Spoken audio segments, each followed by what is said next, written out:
So guys, today is my birthday, so I'm gonna try something new, and I hope you guys enjoy it. As Hugo has never seen the fireworks, that will be his the first one.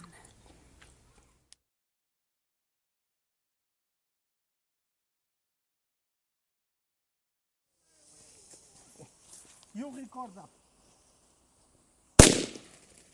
Ja, mamma.